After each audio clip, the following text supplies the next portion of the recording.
call is very important to us. Please hold.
Okay. I swear I'll change it up after this, but Men I Trust's new album has been on repeat for me since it came out, and I just love learning from their music for so many reasons I'll mention throughout this video.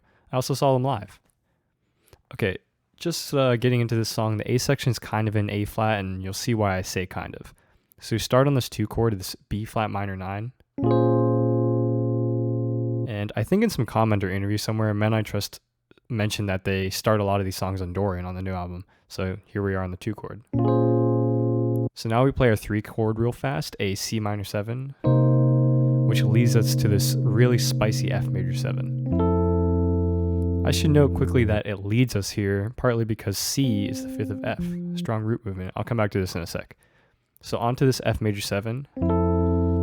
If you listen to the song, this chord sticks out as what makes it so modern in Men I Trust, I guess. You might already have figured out that it isn't diatonic or in our key of A flat here. There is an F chord in A flat major, but it's F minor, not F major. So this is definitely out of key, and I think it still works here for 2 main reasons. One is obviously the melody. Melody kind of can make any chord sound right, and it's a big part of a lot of cool modern sounding stuff. But 2 is that root movement I mentioned. Because C is the 5th of F, it sells a little more. Like if we went from our 2 chord, our B flat minor 9, straight to our F major, it kind of works, not really. I don't know, it's up to you. But then if we add in that C,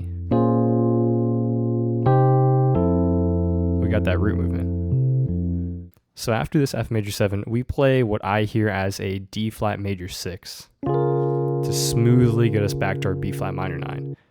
I say smoothly here because B flat minor 9 is literally just D flat major over B flat. So when we play that D flat major 6 or D flat major 7, it literally shares every note with B flat.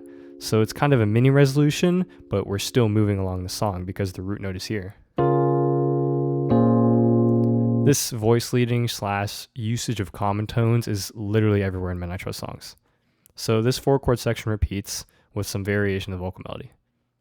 The last time around though, our last 2 chords are different. So instead of our spicy F major and the D flat major 6, we play the D flat major 7 and then an E flat 7, I guess.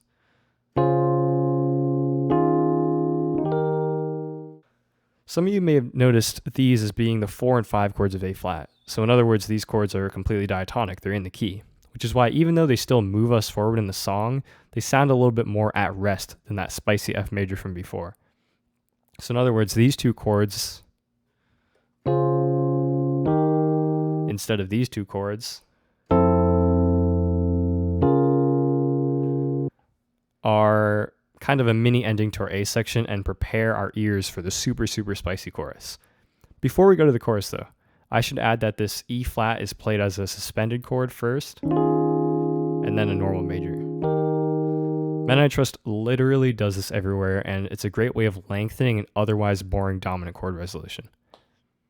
Okay, B section time. Honestly, I'll start by saying I'm not going to try to look at this in a super strict music theory way, part of this sounds good just because it sounds good. Functional harmony isn't going to explain everything. So we start on this E major 7, easy, melody up here on the 7th. Our melody hits the 9th and F sharp, then we land on this B major 7 with the melody on its 9th, a C sharp. I call these major 7 chords or major 9 because the melody's on the 9th. So one reason I think this chord movement works is, well, you guessed it, it's strong root movement and voice leading. So E and B are a fifth apart. And because we're playing the same type of chord on both major 9s,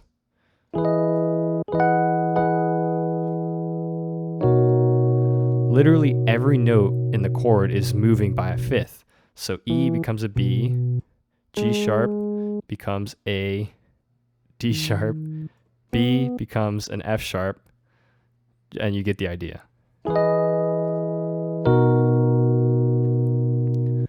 So this also takes place in Numb. Check out that video if you haven't already. So then we do the same thing a whole step up.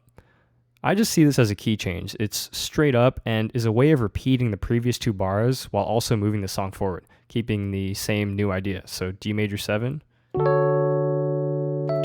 A major 7 or 9. Now this last time around, we hop up again by a whole step, playing this C major 7. But this time, instead of hitting an expected G major 7, we hit this B minor 7. Some of you can probably already see what's happened here.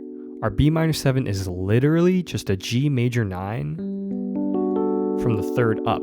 So in other words, common tones. Our ears were expecting a G major 7 here based on the previous 4 bars.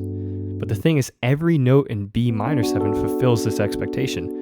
The only difference is that the root isn't a G, it's a B. So this helps our move song forward, breaking our pattern. If you watch my video on Numb, you know this is the same exact thing, but in that song it was with 2 5/1s. So after this B minor 7, we hit this 2 chord sort of resolution thing, an F major 7, and then an E sus dominant sort of thing. I'm going to justify this chord movement by saying it's a combination of a strong melody on top and just changing the keys. Again, I think a lot of this just sounds cool for reasons outside of functional harmony. I haven't even mentioned the production, the rhythm, the sound design, instrumentation. There are definitely some cases to make there. So moving on, closing this video out, we repeat the whole thing a whole step up. Simple key change that rehashes those cool ideas while sounding new and fresh. Something cool to see is because we're starting a whole step up. By the 3rd bar, we're actually just playing what we played before for a bit. So G flat major 7, and then D flat major 9, and then E major, and then B major 9, D major,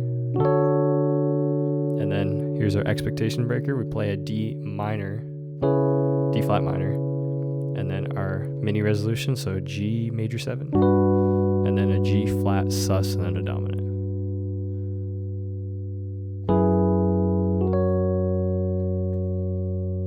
So yeah, we made it. TLDR real fast, I'll show you the whole sort of thing and then some chord voicings.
Okay, so a little bonus homework assignment, if you will, just to kind of see why that major 9 thing works.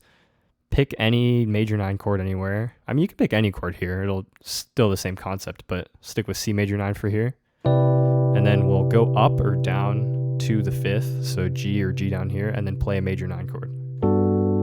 And then go to the 5th of that. And then go to the 5th of that. And then go to the 5th of that. Oh god. And then go to the 5th of that. And yeah, you can see how it works. So yeah, give that a try.